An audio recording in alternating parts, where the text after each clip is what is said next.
Hi ಎಲ್ಲರಿಗೂ ನಮಸ್ಕಾರ. ಈ ತೊಂಡೆಕಾಯಿ ಪಲ್ಯ ಭಾಳ ಈಸಿ ಮತ್ತು ರುಚಿಯಾಗಿರುತ್ತೆ. ಈರುಳ್ಳಿ ಬೆಳ್ಳುಳ್ಳಿ ಹಾಕ್ಲಾರ್ದು ಇದು ಕಡಿಮೆ ಮತ್ತು ಮನ್ಯಾಗಿರೋ ಇಂಗ್ರೀಡಿಯೆಂಟ್ಸ್ ಇಂದ ಮಾಡೋ ಈ ಪಲ್ಯ ಅನ್ನ ಚಪಾತಿ ದೋಸಾ ರೊಟ್ಟಿ ಜೊತೆ ಭಾಳ ಚಲೋ ಇರುತ್ತೆ. ಬರ್ರಿ ನೋಡೋಣ ಹೆಂಗ್ ಮಾಡೋದನ್ನ.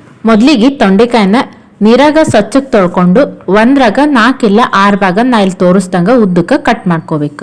ಕಟ್ ಮಾಡ್ಕೊಂಡು ಸೈಡ್ ಇಟ್ಕೋಬೇಕು. ಈ ಪಲ್ಯ ಕಹಿ ಬರಬಾರ್ದು, ಭಾಳ ರುಚಿ ಆಗ್ಬೇಕಂತಂದ್ರೆ ವಿಡಿಯೋ ಸ್ಕಿಪ್ ಮಾಡ್ಲಾರ್ದ ಕಂಪ್ಲೀಟ್ ಆಗಿ ನೋಡ್ರಿ. ಅದಕ್ಕೆ ಟಿಪ್ ಲಾಸ್ಟಿಗೆ ಹೇಳ್ತೀನಿ. ನೆಕ್ಸ್ಟ್ ಇಲ್ಲಿ ಒಗ್ಗರಣೆಗೆ ಎಣ್ಣೆ ಕಾದ್ಮ್ಯಾಗ ಸಾಸ್ವಿ ಅವು ಚಟಪಟ ಅಂತ ಸಿಡಿದ್ಮ್ಯಾಗ ಸ್ವಲ್ಪ ಕಡ್ಲಿಬೇಳೆ ಸ್ವಲ್ಪ ಉದ್ದಿನಬೇಳೆ ಹಾಕೊಂಡು 1-2 ನಿಮಿಷ ಉರಿಬೇಕು. ಕಲರ್ ಚೇಂಜ್ ಆಗ್ತಾವ.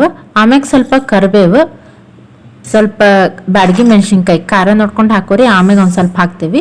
ಇಲ್ಲಿ ನಾ ಒಂದು ಹಾಕಕತ್ತೇನಿ. ಎಲ್ಲ ಹಾಕಿ ಮಿಕ್ಸ್ ಮಾಡಬೇಕು.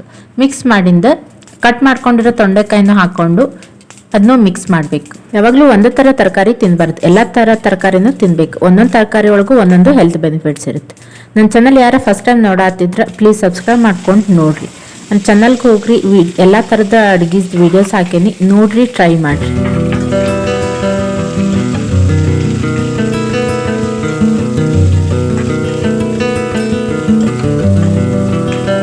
ಒಂದು 1/4 ಚಮಚ ಅರಿಶಿನ, ಒಂದು ಅರ್ಧ ಚಮಚ ಉಪ್ಪು ಇಲ್ಲ ರುಚಿಗೆ ತಕ್ಕಷ್ಟು, ಸ್ವಲ್ಪ ಬೆಲ್ಲ ಹಾಕಿ ಮಿಕ್ಸ್ ಮಾಡಿ ಎಣ್ಣೆ ಒಳಗೆ ಉಂಗುವಯಕ್ಕೆ ಮುಚ್ಚಬೇಕು. 1 ನಿಮಿಷ ಬಿಡಬೇಕು.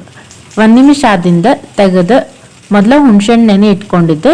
ಅದು ಸ್ವಲ್ಪ ಹುಣಸೆಹಣ್ಣು ರಸ ಹಾಕಿ ಸ್ವಲ್ಪ ಅವು ಬೇಯಕ್ಕೆ ಎಷ್ಟು ನೀರು ಬೇಕಂತ ನೋಡಿಕೊಂಡು ಇಲ್ಲೊಂದು ಅರ್ಧ ಬಟ್ಲ ಹಾಕೊಳತ್ತೀನಿ. ಅರ್ಧ ಬಟ್ಲ ನೀರು ಹಾಕ್ಕೊಂಡು ಅವು ಮೆತ್ತಗಾಗೋ ತನಕ ಮುಚ್ಚಳ ಮುಚ್ಚಿ ಕುದಿಸ್ಬೇಕು ಒಂದು 10 ನಿಮಿಷ. ಅವು 10 ನಿಮಿಷ ಮೆತ್ತಗೆ ಒಯ್ಯೋದ್ರೊಳಗೆ ನಾವಿಲ್ಲಿ ಮಿಕ್ಸಿಗೆ ಒಂದು ಅರ್ಧ ಬಟ್ಲ ಕೊಬ್ಬರಿ, 1 ಚಮಚ ಸಾಸ್ವಿ, 1-2 ಮೆಣಸಿನ್ಕಾಯಿ ಬ್ಯಾಡಗಿದ್ದು ಒಗ್ಗರಣೆಗೆ ಒಂದು ಹಾಕ್ಕೊಂಡಿದ್ವಿ, ಇಲ್ಲೆರಡು ಹಾಕೊಳತ್ತೀನಿ. 3 ಹಾಕ್ಕೊಂಡು ಫುಲ್ ಸಣ್ಣಗೂ ಬೇಡ, ಸ್ವಲ್ಪ ಔಡ್ ರುಬ್ಕೋಬೇಕು. ಒಂದು 10 ನಿಮಿಷ ಆದ್ಮ್ಯಾಗ ಮುಚ್ಚಳ ತೆಗೆದು ನೋಡ್ಬೇಕು ಮೆತ್ತಗೆ ಆಗ್ಯಾವ ಇಲ್ಲ ಅಂತ. ಆಗಿಲ್ಲ ಅಂದ್ರೆ ಇನ್ನೊಂದು ಸ್ವಲ್ಪ ಹೊತ್ತು ಕುದಿಸ್ಕೋರಿ. ಸ್ವಲ್ಪ ಮೆತ್ತಗೆ ಆಗಿಂದ ಆವಾಗಲೇ ಮಿಕ್ಸಿ ಒಳಗೆ ಏನು ಪೌಡರ್ ಮಾಡ್ಕೊಂಡಿದ್ವಲ್ಲ ಅದನ್ನೂ ಹಾಕಿ ಚೊಲತ್ನಾಗ ಮಿಕ್ಸ್ ಮಾಡಬೇಕು. ಮಿಕ್ಸ್ ಮಾಡಿ ಇನ್ನೊಂದು ಸ್ವಲ್ಪ ಉಪ್ಪು ಹುಳಿ ಖಾರ ಬೆಲ್ಲ ನೋಡಿಕೊಂಡು ಹಾಕೋರಿ. ರುಚಿ ನೋಡಿ ಮ್ಯಾಗ ಸ್ವಲ್ಪ ಕೊತ್ತಂಬರಿ ಕಟ್ ಮಾಡಿ ಉದುರಿಸಿದ್ರೆ ಪಲ್ಯ ರೆಡಿ. ತೊಂಡೆಕಾಯಿ ಕಹಿ ಆಗಬಾರ್ದು, ಪಲ್ಯ ಟೇಸ್ಟ್ ಆಗ್ಬೇಕು. ಅದಕ್ಕೆ ಟಿಪ್ ಏನಪ್ಪ ಅಂತಂದ್ರೆ ಇವನ್ನ ಕಟ್ ಮಾಡಿದ್ಮ್ಯಾಗ ಉಪ್ಪಿನ ನೀರಾಗಿ ಇಟ್ಟರೆ ಒಂದು 5 ನಿಮಿಷ ಆಮ್ಯಾಗ ತೊಳೆದು ಪಲ್ಯಗೆ ಹಾಕ್ಬೇಕು.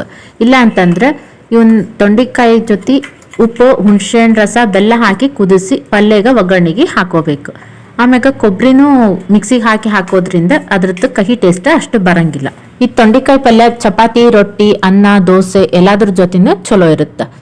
ನೀವು ಇದನ್ನ ಮನ್ಯಾಗ ಒಂದ್ಸತಿ ಟ್ರೈ ಮಾಡ್ರಿ, ಹೆಂಗೆ ಬಂತಂತ ಕಮೆಂಟ್ನಾಗ ಹೇಳ್ರಿ. ಈ ಥರ ಸಿಂಪಲ್ ಆ್ಯಂಡ್ ಈಸಿ ರೆಸಿಪೀಸ್ ಬೇಕಂದ್ರೆ ನನ್ನ ಚಾನಲ್ಗೆ ಹೋಗಿ ಒಂದ್ಸತಿ ನೋಡ್ರಿ, ಎಲ್ಲಾನು ಟ್ರೈ ಮಾಡ್ರಿ. ಈ ವಿಡಿಯೋ ಇಷ್ಟ ಆಯ್ತು ಅನ್ಕೋತೇನೆ. ಹಾಗಾದ್ರೆ ಲೈಕ್ ಮಾಡ್ರಿ, ಫ್ಯಾಮಿಲಿ ಫ್ರೆಂಡ್ಸಿಗೂ ಶೇರ್ ಮಾಡ್ರಿ. ಚಾನಲ್ ಸಬ್ಸ್ಕ್ರೈಬ್ ಮಾಡೋದು ಮಾತ್ರ ಮರಿಬೇಡ್ರಿ. Thanks for watching.